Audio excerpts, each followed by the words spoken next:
Yeah, welcome in. Welcome back to another episode of the Format Podcast. Got a pretty interesting show for you here today.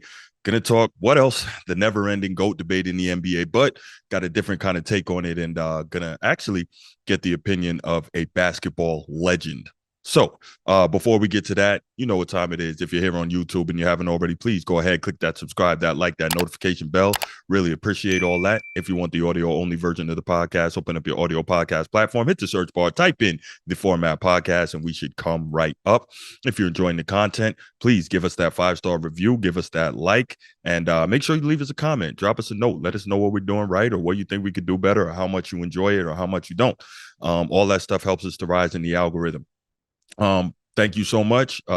We've hit the magic number of 1,000 subscribers. So now I'm just getting everything in order with the electronics so we can start doing these call-in shows.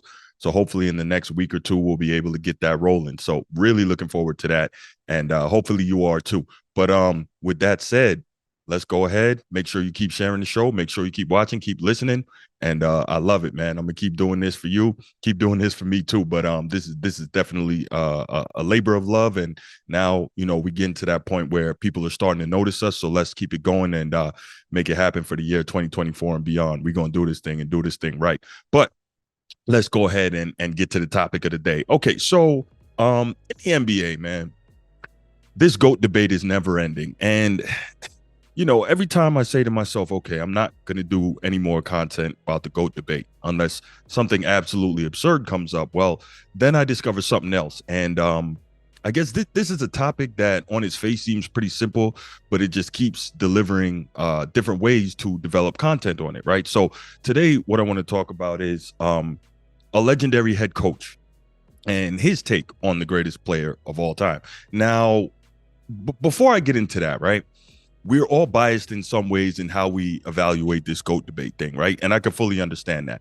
So full disclosure, I'm 45 years old. If you don't know that, if you're new to the show, I was born in 1978. So, when I started watching basketball, even before I kind of really knew what I was looking at, I was seeing some of the guys that we consider all-time greats, right? I was seeing Larry Bird and Magic Johnson, and I was seeing the early version of Charles Barkley and Michael Jordan, and I was seeing the late version of the legendary Kareem Abdul-Jabbar, et cetera, et cetera. Now, by the time I got to high school in the early 90s, I'm really into basketball. I'm obsessed with it. NBA action is fantastic and all those things. And this is before DVR and all that, so VHS was a thing. So if I had to go somewhere on a Saturday, I'm recording all the games on VHS and I'm watching them all. And this is when NBA on NBC was the thing, and you had all the you had like the triple headers on NBC during the playoffs in the early rounds, and I could sit there and watch basketball on basketball on basketball. So those are some of my greatest memories of that time frame. And so I suppose the way I see the game to some extent is informed by what I grew up seeing. Now, I don't think that doesn't allow me to understand the way the game is played today and the fact that there are many, many differences, but it allows me what I like to call the historical reference. Now, if you are a younger person, and let's say you're 25 years old, that means you were born in 1999. So that means at earliest, knowing what you're seeing, 2010 is probably around the time you really start watching basketball and having an idea of what you're looking at.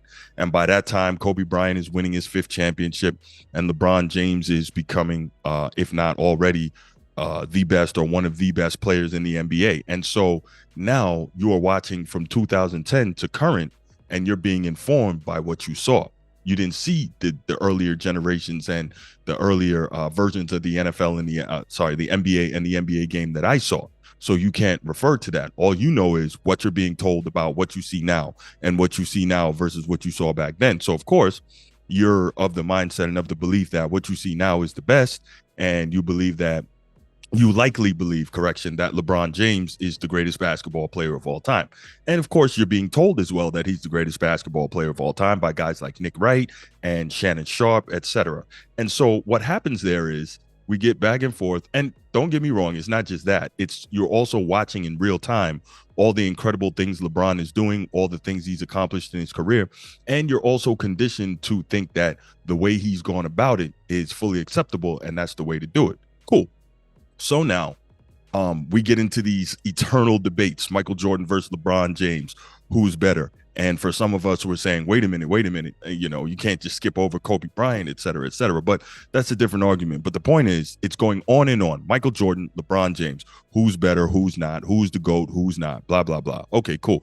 And so one of the things, me personally, that I lean on in this GOAT debate, right? Because I've seen a lot of them. I've seen most of the guys that could be considered for the GOAT debate. Not that the list is that long, but if you have Michael Jordan and LeBron James and Kobe Bryant and Magic Johnson and Kareem Abdul-Jabbar, those are probably your five. Now, if you're of the generation before me, you might say Bill Russell, Oscar Robertson. I didn't see those guys, so I don't speak to them. And then, of course, even though the talent concentration was a lot tighter, the league was a lot smaller back then, et cetera, et cetera. But for me, I think that's a discussion. Greatest of all time, it's probably Kareem.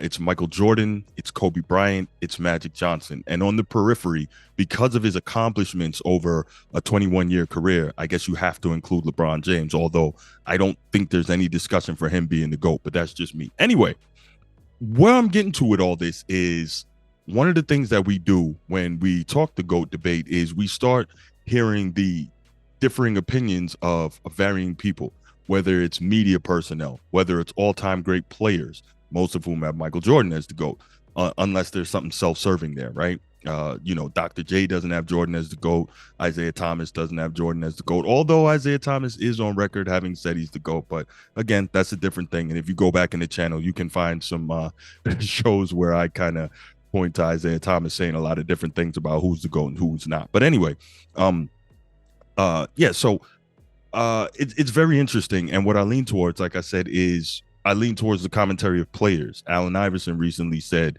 Michael Jordan is the GOAT. I lean towards the commentary of media personnel who don't seem overly biased one way or the other. Like Skip Bayless of Undisputed fame on FS1.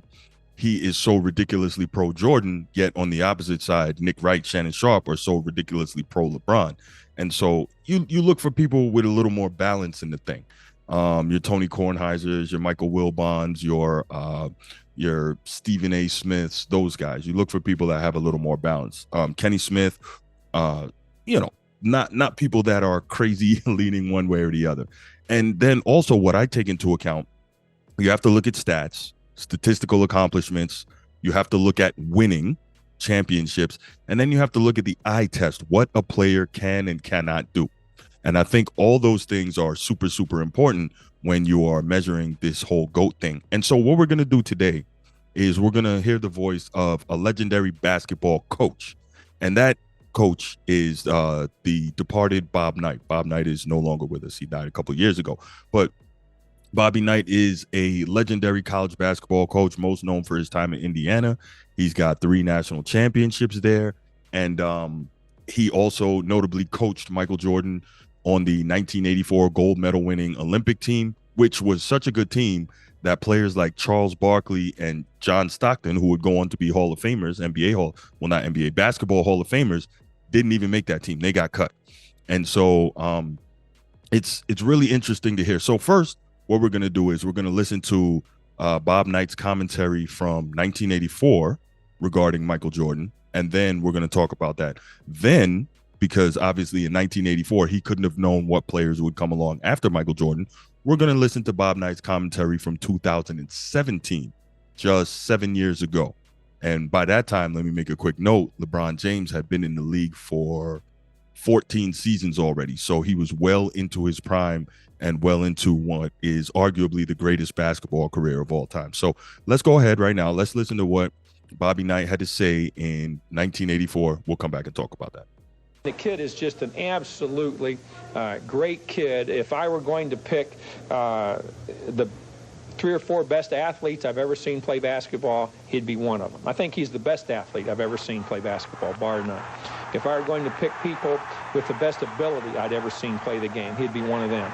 If I were going to pick the best competitors that I'd ever seen play. He'd be one of them. So in the categories of competitiveness, ability, skill, and then athletic ability, he's the best athlete. He's one of the best competitors. He's one of the most skilled players. And that, to me, makes him the best basketball player that I've ever seen play. Okay, so that was Bob Knight in the year 1984. Now, what's interesting about this? By the year 1984, if I'm not mistaken, Bob Knight was already two-time national champion. So he knew a little something about basketball, right?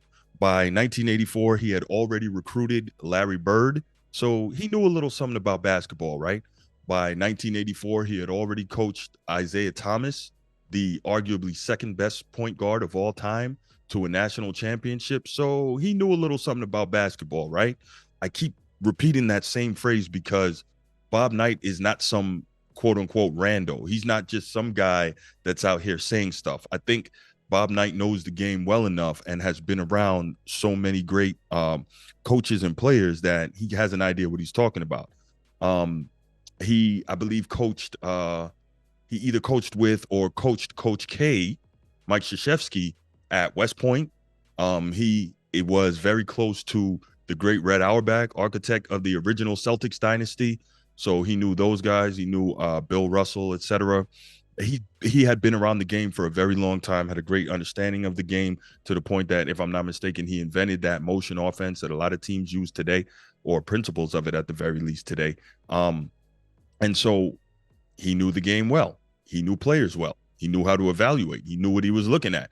He coached, like I said, that 1984 Olympic team to a gold medal. And you heard the things that he spoke about Michael Jordan.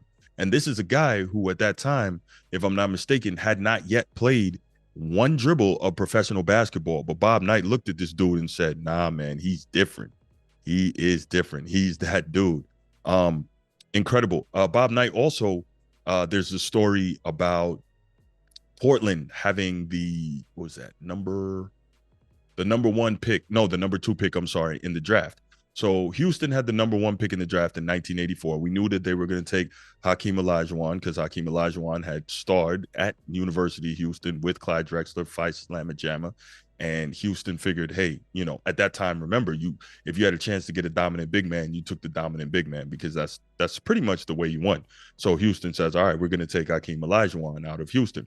And now, number 2 overall, Portland took Sam Bowie, which is one of the biggest busts in draft history in the NBA. And I remember, well, I don't remember, but I remember hearing that it was said that somebody asked Bob Knight about it, and Portland didn't want to take another shooting guard because they already had a guy in Clyde Drexler who would become a Hall of Fame shooting guard. I think they drafted him in 82. And so they're like, we don't need another shooting guard. And Bob Knight apparently told them, okay, draft Jordan and play him at center, and that sounds facetious today. Actually, it doesn't, because today, in the world of positionless basketball, right, people can pretty much do anything. But the point is, Bob Knight was that confident in Michael Jordan's ability to do any and everything on the court that he said, draft him, play him at center. And obviously, the Bulls took Michael Jordan number 3 overall, and the rest is history. We know what he went on to become, what he went on to mean to the game of basketball, and the things that he ended up going on to do in terms of 6 championships, 6 finals MVPs, stepping away after the first three-peat, and coming back a year and a half later and following that up with a second three-peat, 5 most valuable player awards, defensive player of the year, 10 scoring championships, blah, blah, blah. The list of accolades and achievements is endless. We would be here all day if I went through them all. But the point is, Michael Jordan carved out his niche and is widely now regarded as the greatest basketball player of all time. Now, LeBron James has crept into that argument, and for many people of the, as I mentioned earlier, younger generation, he's definitively that guy. But I'm not going to get into that, but you know how I feel about it, and you know how many others feel about it. Now, let's go ahead and hit the time machine. Let's zoom forward. What is it? Let's zoom forward 33 years, I'm sorry, to 2017, and hear what Bob Knight had to say about Michael Jordan. Now, keep in mind, by this time, he's now seen Kobe complete a 20-year career.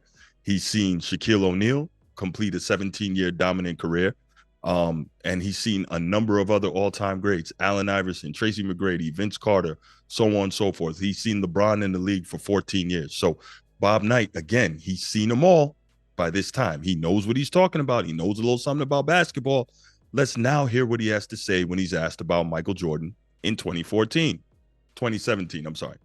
As far as just the overall game of basketball, I know you're not a big NBA fan, but LeBron James, is he the best guy you've ever seen? No. The best guy that ever played the game is Michael Jordan.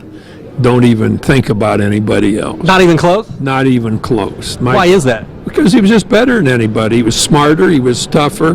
He won more.